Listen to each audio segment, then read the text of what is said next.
स्वाध्याय टीवी।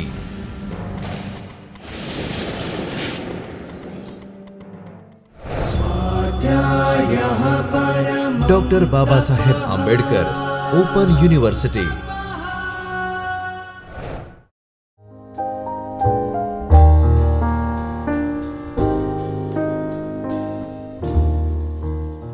नमस्कार विद्यार्थी मित्रों, डॉक्टर बाबा साहेब आंबेडकर ओपन यूनिवर्सिटीना ज्योतिर्मय परिसरना चैतन्य स्टूडियोना स्वाध्याय टीवी में आपનું हार्दिक स्वागत છે। આજે આપણે reference and information services by sources સંદર્ભ અને માહિતી સેવા સ્ત્રોત દ્વારા કેવી રીતે અપાય એ વિશે ચર્ચા કરીશું।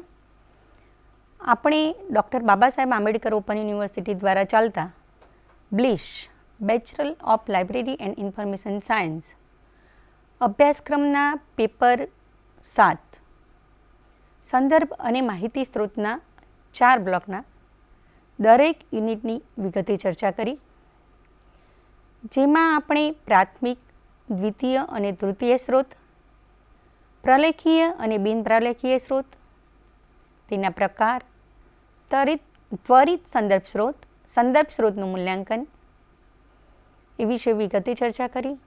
આ ઉપરાંત શબ્દકોશના પ્રકાર અને મૂલ્યાંકન, વિશ્વકોશનું મૂલ્યાંકન અને મર્યાદાઓ, માનકો, પેટન્ટ અને વ્યાપારી સૂચિ, ત્વરિત સંદર્ભ સ્ત્રોત અને નિર્દેશિકાઓ, ભૌગોલિક સ્ત્રોતો, લોકમાધ્યમો, સંસ્થાકીય માહિતી સ્ત્રોતો, આંકડાકીય અને સાંપ્રત ઘટનાઓ, જીવન ચરિત્રાત્મક સ્ત્રોતો વિશે વિસ્તૃત ચર્ચા કરી। આ ઉપરાંત ગુજરાતી વિશ્વકોશ, Oxford dictionary, Bhagwad Gomandal, encyclopaedia of Britannica વિશે વિગતે ચર્ચા કરી। આ સંદર્ભ સ્ત્રોતના ઉપયોગથી ઉપભોક્તા માહિતી કેવી રીતે મેળવી શકે, ઉપરાંત કયા સ્ત્રોતમાંથી કઈ માહિતી પ્રાપ્ત કરી શકાય તે વિશે વિગતે છણાવટ કરી।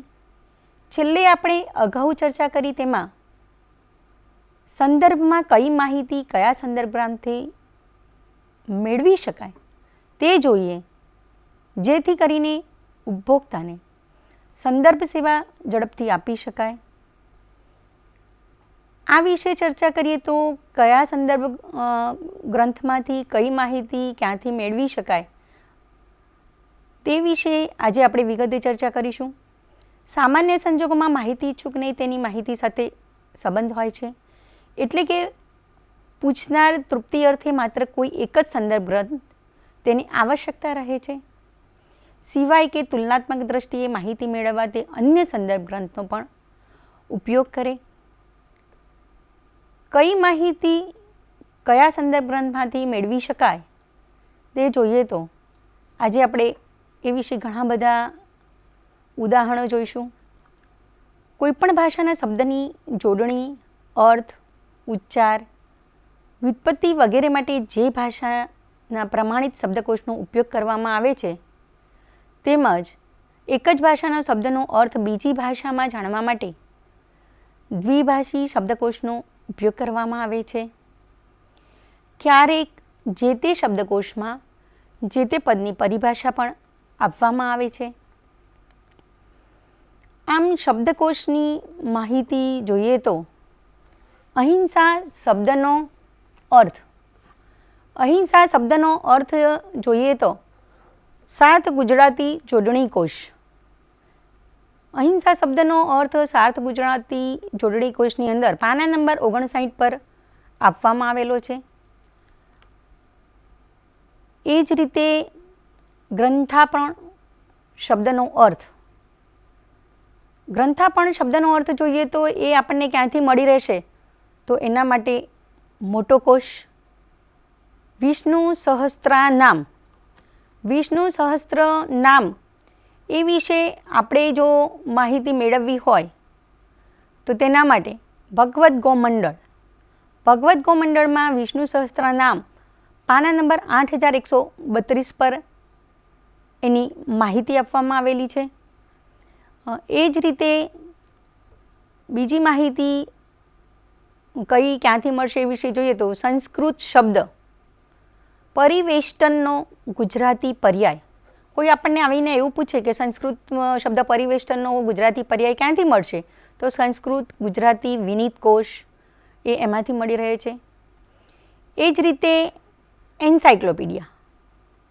એન્સાઇક્લોપીડિયા શબ્દનો જોડણી, ઉચ્ચાર અને અર્થ એ જો આપણને મેળવવો હોય કે કોઈ વાચક આવીને આપણને પૂછે કે આ એન્સાઇક્લોપીડિયાના શબ્દનો અર્થ મારે જોવો છે, તો આપણે એને એમ કહી શકીએ કે એન્સાઇક્લોપીડિયા શબ્દનો જોડણી, ઉચ્ચાર અને અર્થ ઓક્સફર્ડ ઇંગ્લિશ ડિક્શનરીના પાના નંબર 219 પર આપવામાં આવેલો છે.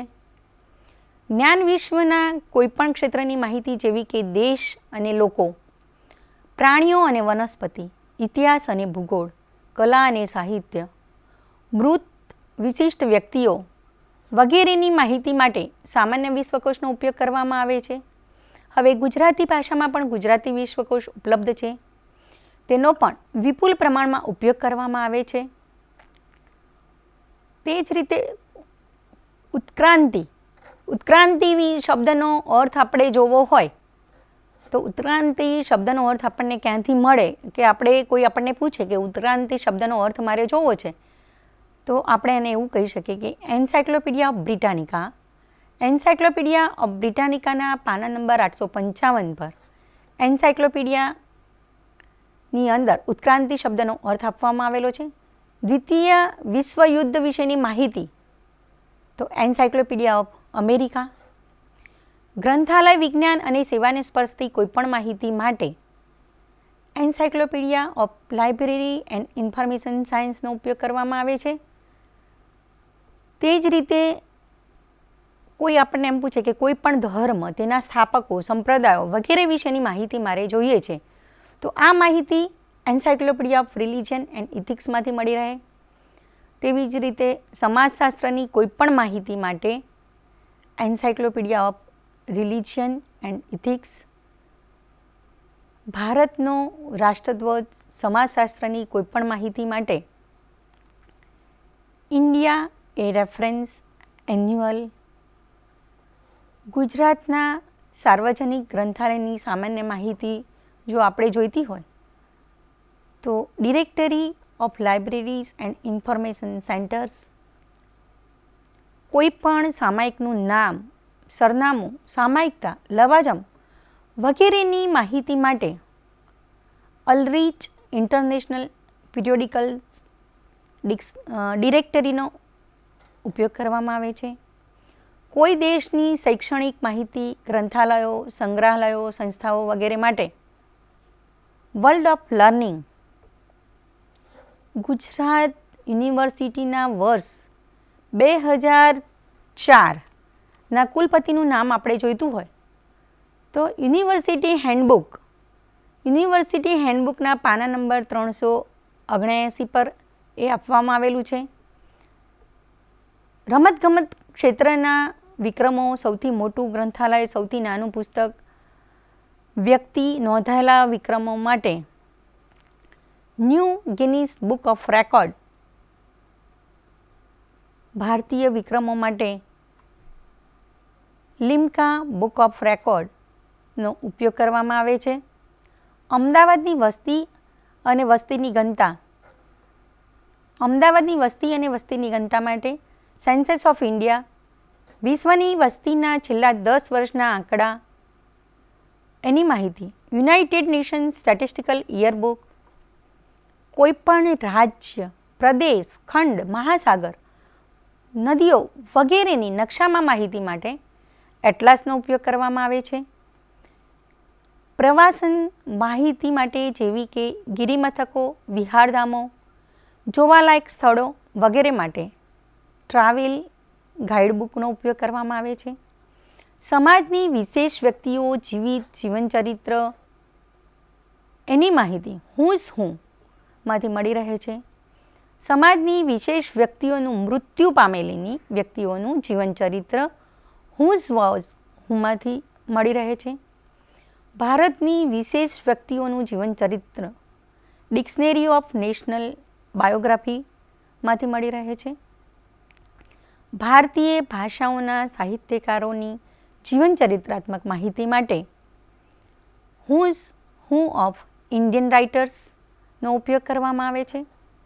ગુજરાતી સાહિત્યના સાહિત્યકારો જીવિતનું જીવન અને કવન ગુજરાતી સાહિત્યકાર પરિચય કોષમાંથી મળી રહે છે.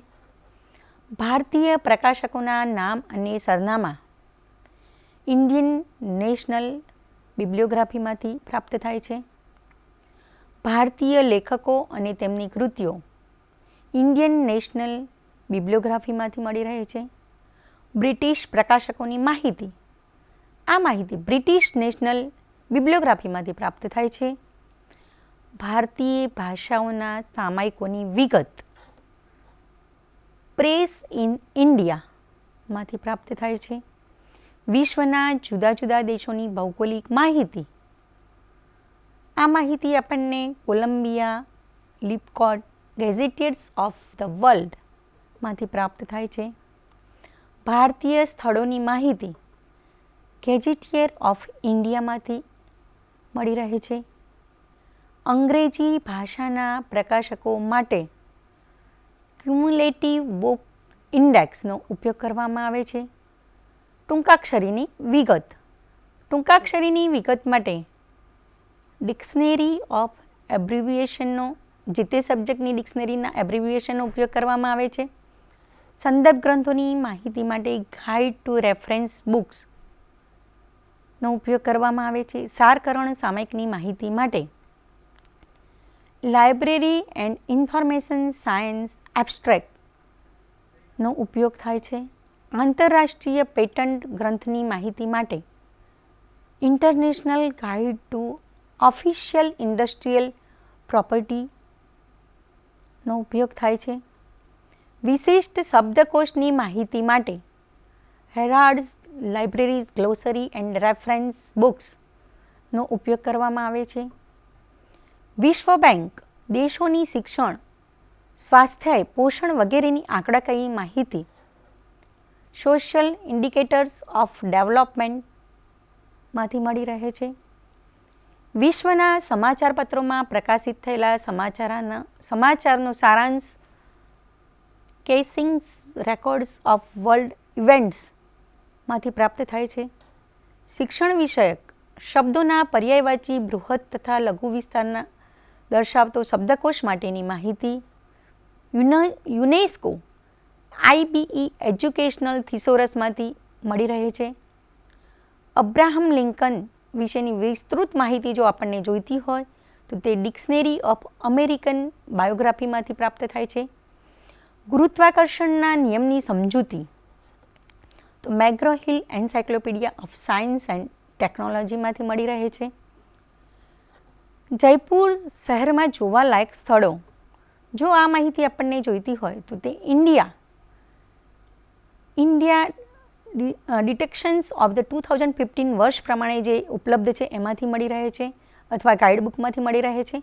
ભારત સરકાર દ્વારા પ્રેરિત સંશોધન સંસ્થાઓમાં થતા સંશોધનના પેપર્સના સાર તો ઇન્ડિયન સ્ટેટિસ્ટિકલ એબ્સ્ટ્રેક્ટમાંથી પ્રાપ્ત થાય છે.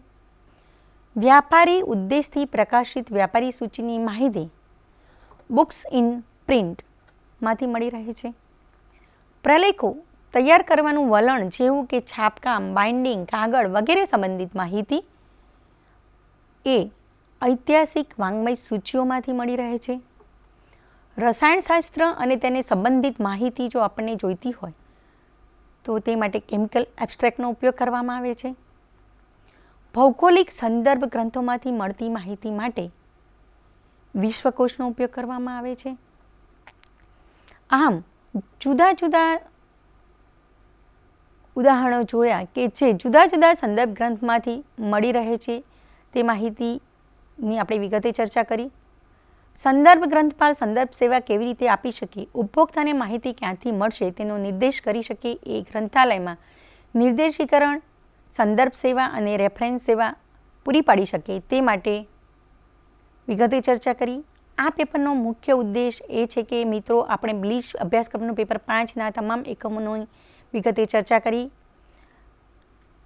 આ પેપરનો મુખ્ય ઉદ્દેશ એ જ છે કે સંદર્ભ ગ્રંથપાલ તરીકે તમે જો કાર્ય કરતા હોવ તો તમે તમારા ઉપભોક્તાને, તમારા વાચકને કેવી રીતે સેવા પૂરી પાડશો, કયા ગ્રંથમાંથી કઈ માહિતી મળી રહેશે તે તેને બતાવી શકશો, તેને માહિતી શોધવામાં મદદ કરી શકશો. જો એને માહિતી ન મળતી હોય તો પણ તમે શોધીને આપી શકશો.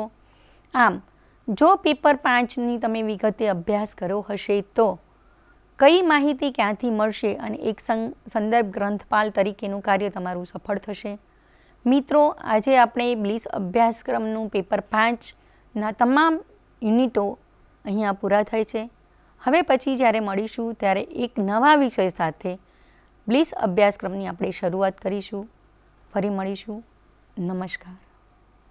स्वाध्यायः परमं तपः।